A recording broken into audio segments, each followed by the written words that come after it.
The Secret Story of Hin. Chapter 5. The Hold of Bessie. It was the spring of 1852. 8 years had passed since he was first sold to Mrs. Bessie Jones' plantation. The boy, whom they called him, was now 14 years old. It seemed the sun has grown hotter and hotter each passing year.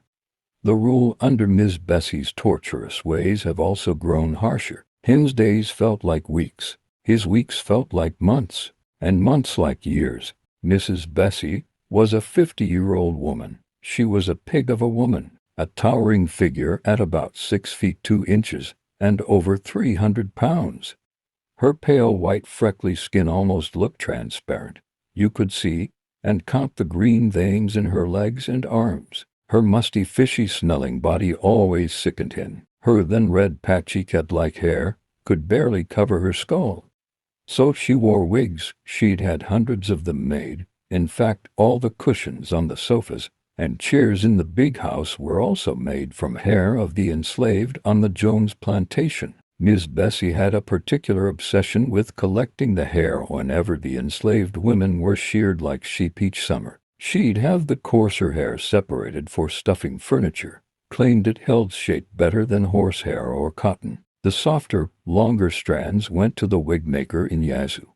Miss Bessie boasted that her favorite chaise lounge contained the hair of 3 generations of one family. When little Eliza Jones lost her front teeth, that year her father, Master Jones, didn't call for the dentist immediately. Instead, he walked down to the quarters and examined the mouths of the younger enslaved people. He selected Michael, barely 12 at the time, and had his 4 front teeth extracted without laudanum. Waste not to give medicine to property, he'd said as Michael writhed. Those teeth were fashioned into a partial plate for Eliza's dainty mouth. The old tanner on the neighboring plantation had an agreement with Miss Bessie Jones. When any enslaved person died during winter months, their skin would be carefully removed before burial. Miss Bessie loved to brag to her visitors that all her prized purses and leather-bound Bible was covered in not mere calfskin, but in humans, the transformed flesh of those who once worked our fields. Even the bones had purpose.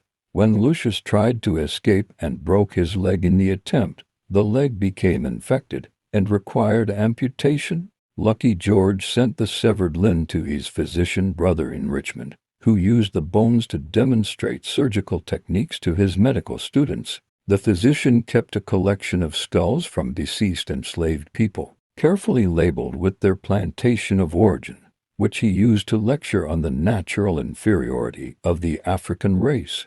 Nothing was wasted on the Jones plantation. No part of the human property they claimed to own was considered sacred or worthy of dignity, not in life, and certainly not in death. Here nigger, nigger, nigger, here nigger, nigger, nigger. Those words from the overseers were meant for the children of the plantation. It was a call that him had grown to know all too well. Just the thought made him tremble, but never allowing the fear to show in his face. Him was a leader now, at least that's what his friend Sinoe told him. Sinoe, now 19 years old, had aged out of all housework. He now works the fields. Him Mrs. Sinoe, but all the house children are not allowed to speak to any field workers or you risk losing your tongue. By this time there was about 60 captured children that are forced to live and work in the big house, with hundreds more in the fields with all the elders. With that daily violations was a part of normal life. Gather here, my children, Mrs. Bessie yelled from the front porch of the big White House. There will be a grand gathering of very important people. Any acts of defiance will be punished severely. You will do as you are told or you will be feed for the hogs, she threatened, then sipping her sweet tea. The grand gathering was a spectacle that the plantation prepared for meticulously, especially when important visitors were expected. The captured children from the big house had specific roles assigned to them. Some were tasked with cleaning every corner of the estate to a standard that even Mrs. Bessie would deem flawless. Others polished the silver, arranged fresh flowers in ornate vases, and ensured the furniture gleamed under the lantern light. The older children, like him, were given the more grueling duties, such as setting the tables with precision, serving the guests, and responding promptly to every command without hesitation. The overseers watched closely, their eyes cold and sharp, ready to strike anyone who faltered. Every movement, every word, every breath had to reflect perfection, for the punishment for failure was swift and brutal. The gathering itself was a grand display of power and wealth, attended by plantation owners, wealthy businessmen, and politicians from far and wide. They came dressed in fine clothes, their laughter and voices filling the air with a sense of entitlement that made the children's skin crawl. The adults in the fields, though far from the house, were always acutely aware of such events, for these gatherings often led to harsher conditions or punishments, as the masters sought to impress their guests with their control over the enslaved. For the children, the gathering was a living nightmare. The sharp gazes of the attendees and the ever-present threats from Mrs. Bessie and the overseers meant they could not afford a single mistake. That night, the air hung heavy with tension, as the grand hall of the plantation lit up with the glow of countless lanterns. The walls echoed with the sound of laughter, clinking glasses, and the occasional bellow from Miss Bessie herself. Him stood at the edge of the room, balancing a silver tray laden with crystal goblets filled with red wine. The rich smell of roasted meats and sweet desserts filled his nostrils, but it only made his stomach twist in hunger and disgust. "Move faster, boy," snapped an overseer, his voice sharp enough to cut through the noise. Kin nodded quickly, his face expressionless, as he weaved through the crowd of towering, well-dressed figures. Each step felt heavier than the last, each pair of eyes that glanced down at him a reminder of his place in this gilded prison. The humiliation was not the worst of it. No, the worst was the way the guests spoke about the enslaved as if they were not there trading stories of punishments, bragging about their profits, or debating the best methods for breaking new arrivals. Their voices dripped with casual cruelty and sexual desires, the kind that hardened him's resolve with every passing moment. Near the center of the room, Miss Bessie held court, her laughter booming as she regaled the crowd with tales of her discipline. She gestured grandly with her wine glass, her voice a mix of honeyed charm and venom. "And this one," she said, pointing a sausage-like finger in him's direction, "is one of my best.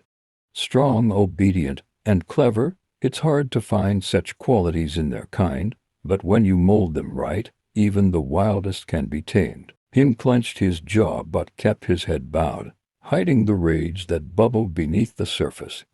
Her words were meant to impress, to show her mastery over the lives she had stolen, but for him they were fuel for the fire that Sinoe had ignited in him, a fire that refused to be extinguished. As the night wore on, him began to notice something unusual. The overseers were more distracted than usual, their eyes darting nervously toward the doors and windows. Even Miss Bessie seemed on edge, her laughter a bit too loud, her movements a bit too sharp. It wasn't until the sound of distant shouting reached his ears that he realized why. There was commotion outside, loud voices, the clang of something heavy, and then, unmistakably, the crack of gunfire. The room fell silent for a moment, the guests looking around in confusion before panic began to ripple through the crowd. "What in God's name is going on?" Mrs. Bessie bellowed, her voice cutting through the noise like a whip. She stomped toward the door, her bulk shaking the floorboards. But before she could reach it, one of the overseers, brutal Charles, burst in, his face pale and his chest heaving. "Revolt, ma'am. The field hands, they've set fire to the barn, they're armed." The words hit the room like a thunderclap.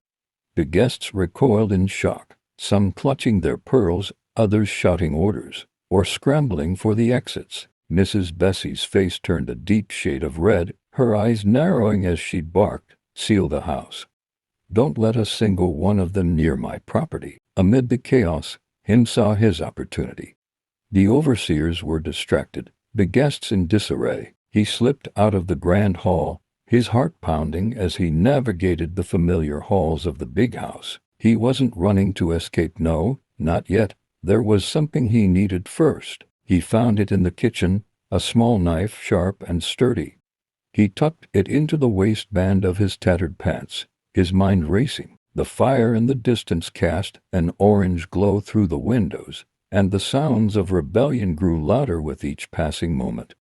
This was it, the chance he and so many others had been waiting for. But him knew the risks. He thought of the other children still trapped in the big house, the ones too young or too scared to fight back.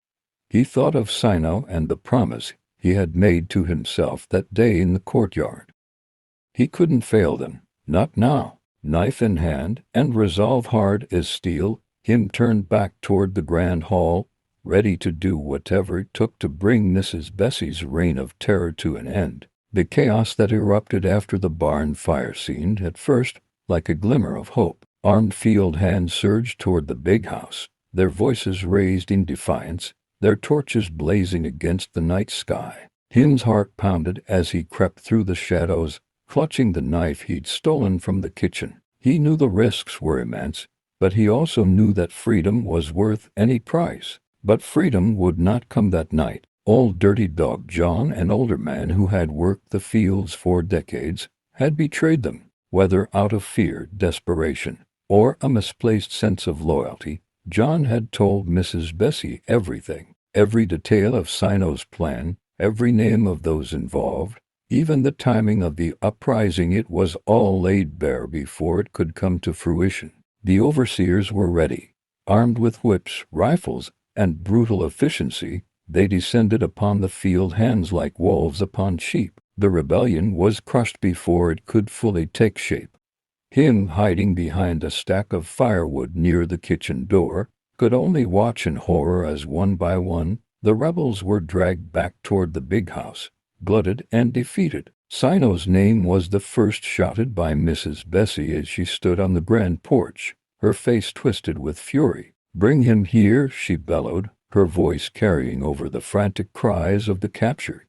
Sinoe, though battered and bound, held his head high as two overseers shoved him to his knees before her. "You dare defy me?" Mrs. Bessie spat, leaning down to glare at him. "You think you can rise above your place, above me?" Sinoe didn't answer, his silence speaking volumes. His defiance, even in the face of death, was a quiet rebellion all its own. But it was one that would cost him everything. Within hours, the plantation yard became a scene of unspeakable horror. 60 of the enslaved were condemned to death, 50 from the fields, and 10 children from the big house who were accused of aiding the rebellion. Mrs. Bessie decreed that their executions would be a public spectacle, a warning to anyone who dared to dream of freedom again. Him watched from a distance, hidden among the trees near the edge of the property. Tears streamed down his face as he saw Sinoe, and the others led to the makeshift gallows that had been hastily constructed in the courtyard. The rope around Sinoe's neck seemed impossibly heavy, but still he stood tall. His gaze swept over the crowd, his expression calm and resolute. "This is what happens to traitors," Mrs. Bessie declared, her voice ringing with cruel satisfaction. "Let this be a lesson to all of you. Obedience is the only path to survival."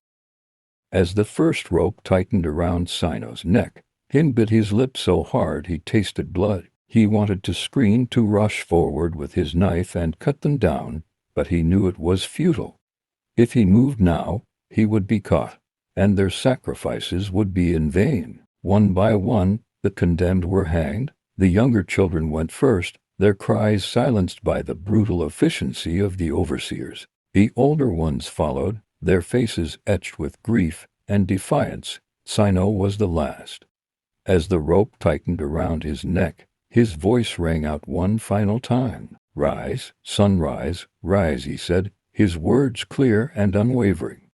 "If not today, then tomorrow. If not us, then others." Then silence. Jim turned away, unable to watch any longer.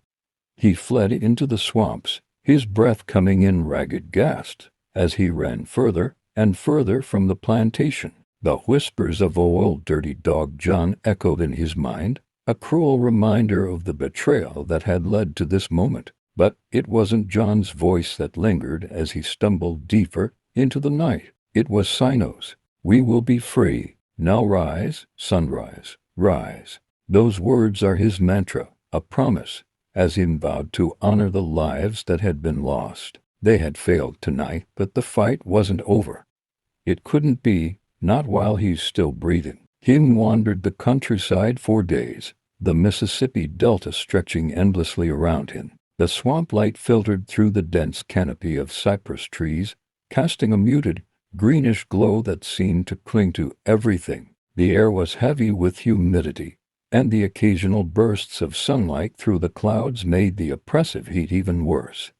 Mosquitoes swarmed relentlessly, their hum blending with the croaks of frogs and the rustle of unseen creatures in the underbrush. Storm clouds gathered on the horizon, promising rain but delivering only the damp, charged stillness that made every breath feel like a struggle. The Jones plantation was the largest in Mississippi, and Mrs. Bessie had hundreds of overseers scouring the region for him. He knew he'd be captured and beaten if he stayed away too long, so he decided to return to the plantation and devise a plan, a strategy that didn't include others. He'd learned his lesson the hard way after Dirty Dog John's betrayal.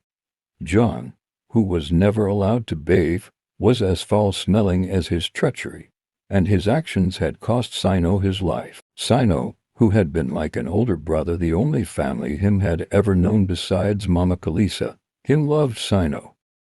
The path back was treacherous, the muddy ground threatening to pull him down with every step, but he pressed on. The plantation's familiar fields came into view as dusk settled, the last rays of light giving way to the eerie glow of fireflies that dotted the oppressive night. Kin carefully avoided the overseers as he slipped through the shadows, the sticky scent of damp earth mingling with the sweet, suffocating perfume Mrs. Bessie always wore. Returning was a bitter pill, but he knew it was the only way. He had to bide his time, gathering food, tools, and knowledge quietly. The treachery of others, like old Dirty Dog John, would not foil him again. Beneath the pale light of the rising moon, he crouched by the slave quarters and began to forge a secret path to freedom, fueled by the memory of Sinoe's defiance and the faint hope that he might one day see Mama Kalisa again.